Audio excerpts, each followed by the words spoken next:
किसी समय की बात है, एक छोटे से गांव में राम नाम का एक व्यक्ति रहता था। राम बहुत ही मेहनती और ईमानदार व्यक्ति था। वह अपने खेतों में कड़ी मेहनत करता और हमेशा दूसरों की मदद के लिए तत्पर रहता था। गांव के लोग उसे बहुत मानते थे क्योंकि वह सच्चे मन से सबका भला चाहता था।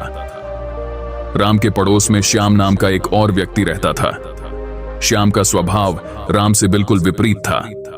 वह चालाक और स्वार्थी था। श्याम हमेशा दूसरों के साथ धोखाधड़ी करता और अपने फायदे के लिए किसी भी हद तक जा सकता था। श्याम को यह लगता था कि उसकी चालाकी के कारण ही उसे सफलताएं मिलती हैं और वह हमेशा अपने आप को श्रेष्ठ समझता था। एक दिन की बात है, गांव में बहुत बड़ा तूफान आया। तूफान के कारण गांव की बहुत सी फसलें बर्बाद हो गईं।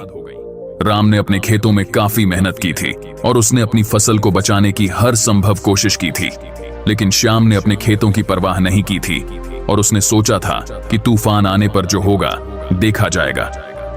तूफान के बाद राम के खेतों में कुछ फसल बच गई थी, जबकि श्याम के खेत पूरी तरह से बर्बाद हो चुके थे। श्याम ने राम से मदद की गुहार लगाई। राम ने बिना किसी द्वेष भाव के श्याम की मदद की और उसे अपने खेत से अनाज दिया। श्याम को यह देखकर बहुत आश्चर्य हुआ कि राम, जो हमेशा ईमानदारी और मेहनत पर विश्वास करता था, उसे उसकी मदद कर रहा था।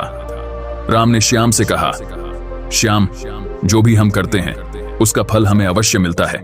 तुमने अपने खेतों की परवाह नहीं की, इसलिए तुम्हारी फसल बर्बाद हो गई, लेकिन मैं मेहनत करता रहा, इसलिए मेरी कुछ फसल बच गई। श्याम को राम की बातें समझ में आ गईं। उसने सोचा कि अब से वह भी मेहनत करेगा और ईमानदारी से काम करेगा। श्याम ने अपनी गलतियों से सीख ली और वह भी एक ईमानदार और मेहनती व्यक्ति बन गया। समय बीतता गया और दोनों के खेतों में भरपूर फसल होने लगी। गांव के लोग श्याम के इस परिवर्तन को देखकर बहुत खुश हुए और उसकी सराहना करने लगे। श्याम ने भी राम की तरह दूसरों की मदद करनी शुरू कर दी। अब श्याम समझ चुका था कि मेहनत और ईमानदारी से ही सच्ची सफलता मिलती है। इस कहानी से हमें यह सीख मिलती है कि हर व्यक्ति को अपने कर्मों का फल अवश्य मिलता है। अगर हम मेहनत और ईमानदारी से काम करेंगे तो हमें उसका अच्छा फल मिलेगा, लेकिन अगर हम छल कपट और आलस्य से काम करेंगे तो हमें उसका बुरा परिणाम भुगतना पड़ेगा। समय बीतता गया और राम और श्याम के खेतों में फसलें लहलहाने लगीं। श्याम अब पहले से ज्यादा मेहनत और ईमानदारी से काम करता था। वह राम के प्रति कृतज्ञ था क्योंकि राम ने उसे जीवन का सही मार्ग दिखाया था। एक दिन गांव में एक साधु आया। साधु ने गांव के लोगों को प्रवचन दिया और बताया कि कर्म का फल ही मनुष्य के जीवन की दिशा तय करता है। साधु ने कहा, कर्म का फल व्यक्ति को इस जन्म में या अगले जन्म में अवश्य मिलता है, इसलिए हमें अपने हर कार्य को सोच समझकर करना चाहिए। श्याम ने साधु की बातें सुनी और वह उनके पास गया। उसने साधु से पूछा, महाराज, मैंने पहले बहुत गलतियां की हैं।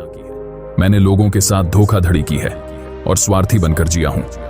अब मैंने अपना जीवन बदल लिया है और मैं ईमानदारी से काम करता हूं। क्या मुझे मेरी पुरानी गलतियों का फल अवश्य मिलेगा? साधु ने मुस्कुराते हुए कहा, वत्स, अगर तुमने सच्चे मन से अपनी गलतियों का प्रायश्चित किया है और अब तुम सही मार्ग पर चल रहे हो तो भगवान तुम्हें अवश्य माफ करेंगे।